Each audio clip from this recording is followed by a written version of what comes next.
Welcome back, everyone, and I'm here again with Ross Benjamin, SPR contributor, and today we're going to be giving you a quick recap on some college football games. But first off, let me mention that last week we went 6-0 with our picks, so you might want to stay tuned for the next versions. Now, today we're going to be looking at that Washington State against Nevada game, which bookies are favoring State at -2, despite finding themselves on the road. How you doing this morning, Ross? I'm doing very well, Dex. Do you have a good weekend? I had a great weekend. How about yourself? I can't complain. All right, now, last Thursday, the Cougars lost 41-38 in their opener against Rutgers. And if I'm not mistaken, you actually recommended viewers that we take the points on Rutgers +8. Now, they did cover that game, and we did come through with it. On the side, as for Nevada, they actually pulled off a win, too, against Southern Utah. It wasn't particularly pretty, but hey, a win's a win. Now, Ross, what else can you tell us about these two teams' performances in these opening matches? Well, Washington State was prolific once again, and no shock there. Mike Leach offense, pass happy, over 500 yards of passing offense, and we'll touch upon that shortly. But the bottom line with Washington State is they have no running game. This is a pass happy offense, as I alluded to. They're one-dimensional. They only had 6 yards of rushing. Now, nobody expects that they're going to be a rushing powerhouse like a Navy or somebody like Texas A&M. But by the same token, they need a little bit more of a rushing game to keep opposing defenses honest. On the other hand, Nevada, like you alluded to, they weren't real impressive. If you look at the final score, 28-19, they didn't even come close to covering the 24.5-point favorite number. But they did show a very balanced offense, 547 yards of total offense, almost 50-50 between run and pass. So that part of their game was good. Of course, they faced a lot lesser competition than Washington State did a week ago. All right, now, Ross, for this game, we're actually looking at two senior quarterbacks with Connor Halliday for Washington State and Cody Fajardo for Nevada. Now, both these guys have really good numbers last week. Halliday threw for 532 yards and 5 TD passes with 1 pick, while Fajardo posted up a 73.1 completion percentage.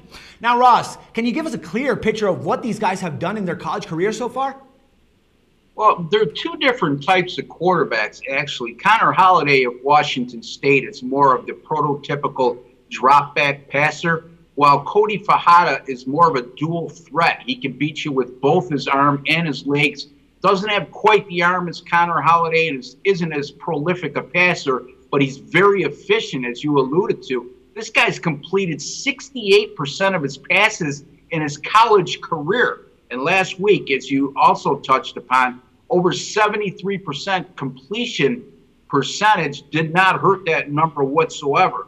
Now, Connor Halliday, 40 out of 56 for 532 and 5 touchdowns with just 1 pick a week ago. And this is a guy that's coming off a 2013 season where he threw for 4,597 yards and 34 touchdowns, Dex. On the other hand, we're looking at Cody Fajardo, excuse me for the mispronunciation, who threw for 300 yards last week. And he also ran for another 68. Last season, this guy threw for 26-33, ran for 762, and he can beat you, like I said, with both his arms and his legs. So two different types of quarterbacks in this one, Dex. All right. Considering that we have two different types of quarterbacks in this one, it's not going to be an easy pick, I would assume, or am I incorrect in this one?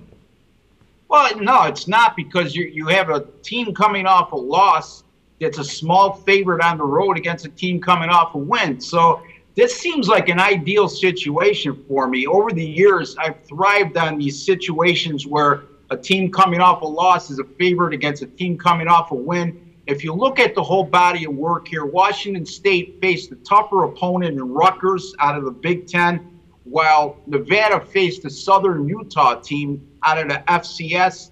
I would say that the team from the bigger conference or more powerful conference in the Pac-12 will take hand over a team from the Mountain West in this one. It's going to come down to crunch time. Whatever defense can get a stop is going to win this game, and also the turnover battle. My lean here, Dax, is going to be on Washington State, -2 over Nevada. On the road. Nice pick there, Ross. All right. Thank you very much for your valuable insights, and can't wait to talk to you again tomorrow. I look forward to it, Dax. Have a great day. You too, and everyone as well. And for sportsbookreview.com, this is Dax Floyd.